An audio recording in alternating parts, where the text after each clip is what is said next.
Hey everyone, and welcome back to another episode of Blackbird. Today I am with the Brothers Bostaters, Ryan and Kevin, and their organization Una Phi. So welcome guys, thanks for being with us today. Yes, thank you for having us. You're welcome. So Ryan, let's kick off. This is your baby. Tell us about Una Phi. Una Phi was definitely not a vision or dream that I had, but I've been traveling to Kenya and Africa since 2012 and just really investing and pouring into just the orphan crisis in Kenya. And I loved going, enjoyed going every summer, and I just thought it was going to be a great summer opportunity. But back in 2018, so last year, I just felt a real strong calling and sense, and I thought it was time to start a nonprofit that would be able to really serve the orphans in Kenya. So in 2018, we created Una Phi, which is a Swahili word that means you matter. And that's just kind of how I've been living my life, that I want everyone to know that they have a purpose, that they have a vision, there is a dream, they have that value, and that they do matter. So that's really kind of the background story of why we created what we created, is to show that these kids that we serve in Kenya, that they matter, and that we want to help them with their education and with their overall care. And so that's just what we're really passionate about, is to make an impact in reducing the numbers in Kenya for the orphan crisis. So Kevin, how did you get involved with all of this? So, it was just obviously Ryan being able to travel. So I've also always wanted to go to Africa. That was always something that was on my radar. And so him having the opportunity to do that, sparked the interest again, and just kind of like, oh, this is actually something feasible that I can do then.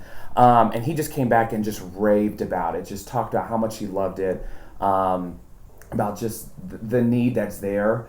And so, 5 years ago, I think was the first time I was able to go. So I've been able to go 3 separate times. And like Ryan said, there's a need. So we're just wanting, again, Una Phi is there just to try to meet some of that need. So can you tell me about the kind of changeover point when you were in Kenya that you were like, I need to do something?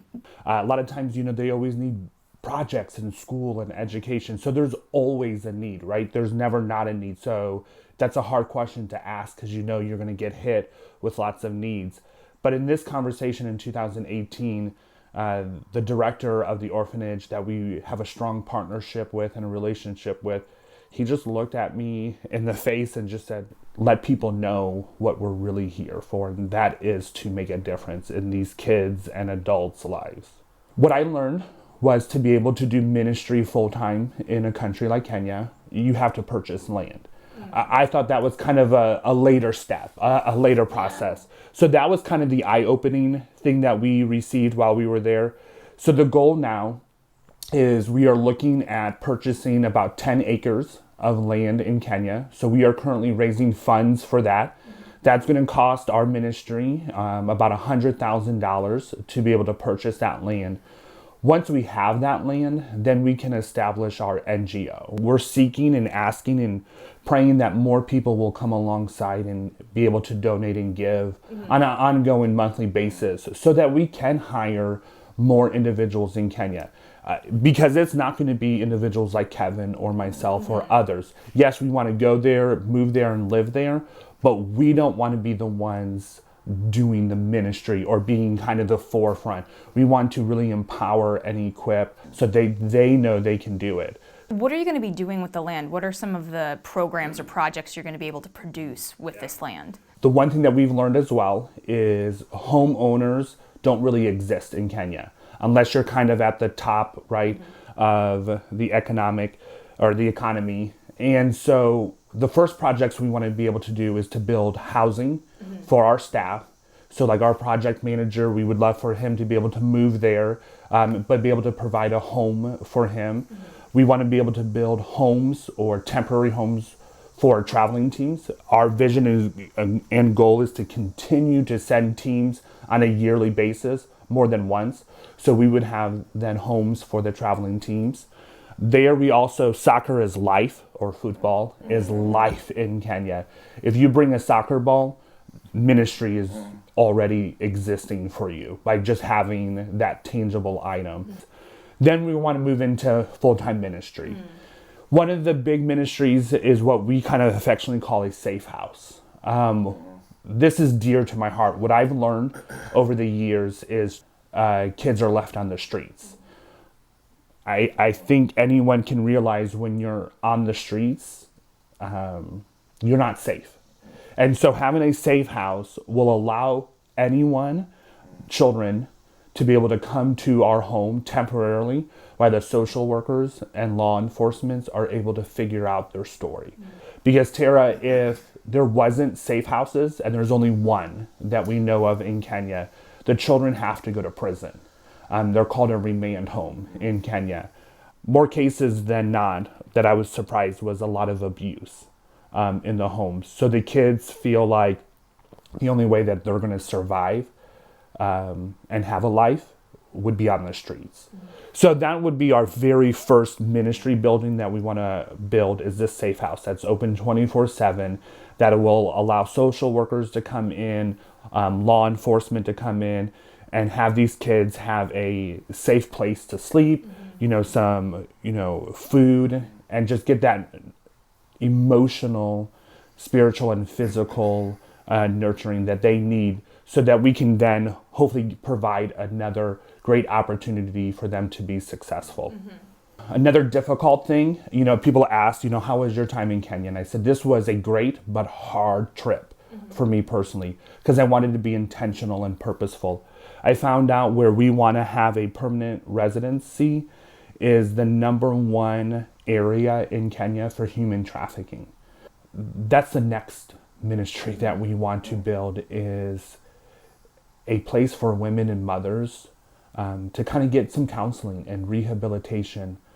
But man, we want to empower them and have a workshop up and running in this compound where we get to teach them a skill or a trade that they'll be able to make and sell, and be able to empower themselves to be fed spiritually, physically, emotionally, psychologically.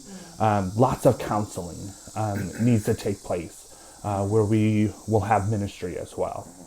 Then there's one more ministry after that, is again the street children.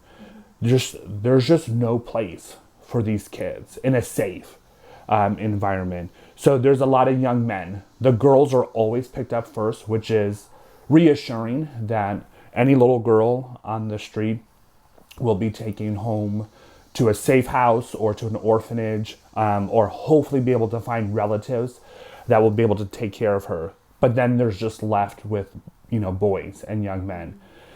And so we want to create a driving school. We've learned that if you have a driver's license, it opens up so much opportunities for individuals to earn a living, because in Kenya, it's very rare to own a car. So everyone's relying on public transportation. So by just sending someone to driving school for $100 to $125, that's for one kid, you potentially will be able to open up his dreams and his future. And there's been so many successful stories that we've heard. The pastor said, I was able to send a boy through driving school, and now he has his own apartment. He's earning his own living. So we want to be able to have those type of ministries where individuals can come to us and get education and can get training and to be certified to be able to have a living. Maybe it's through, painting or plumbing or becoming an electrician. So it's kind of what we call our educational enrichment building. And it's going to be geared towards, individuals that are on the street, and kind of fix that gap of where they're lacking in their education and give them a means to make a living on their own as well. So what are, some, nutshells that you'd want people to take away from the work that you're doing and the hope that you're trying to inspire? Where do you see this going? And I think when we have to do something big, influential, you have to take the hard way. What I encourage people is, when you're home, does money tuck you into bed? Does money give you hope? Does it give you, a passion and a dream and a vision? Does it encourage you? Yes, it opens up opportunities. But when we as individuals go and there's that face to face that says, you matter to me because I'm here, that speaks more volumes to these kids than anything else, right? If we just sent money, who's this coming for? Do they really care for us? Or are we just kind of a number or a statistic? I challenge and encourage people, go, learn, educate, see these precious children, come with us, travel, experience it, become an ambassador and be a voice for the fatherless. And then be a champion for our ministry who's trying to do this on a full-time ministry. It's so easy to give up. I mean, I can't imagine not having a mom and dad not encouraging me every day. And these kids don't have that. So then we get to come in and fill in that missing piece that says, keep fighting. You got this. You're beautiful and you're smart and you will have a wonderful future because we're here backing you all up. Like Ryan said, just to piggyback off that a little bit, it starts with the relationship. This nonprofit wouldn't have started if we just sent money, and either one of us never went to Kenya.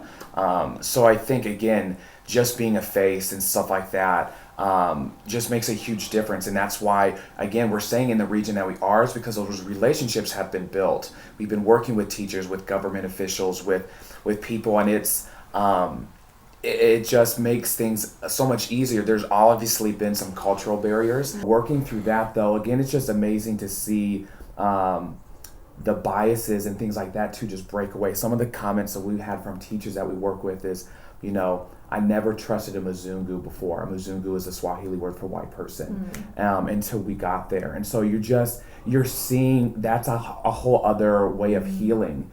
And stuff like that is the stuff and the injustices that have happened to the Kenyan people by people who look like us. So going in there and just saying that even though we look different than you and we have different experiences, we love you regardless, and we're here to try to do life with you just for a couple weeks. We want to be able to do it longer term eventually. But that's really, like what Ryan said, that's just really what it starts with. It starts with that relationship piece. Wow. Well, thank you both so much for sitting down and talking with us. I really appreciate it. Thank you for having us, really. You're very welcome. Yeah. And thank you guys for joining us. Join us again for the next episode of Blackbird.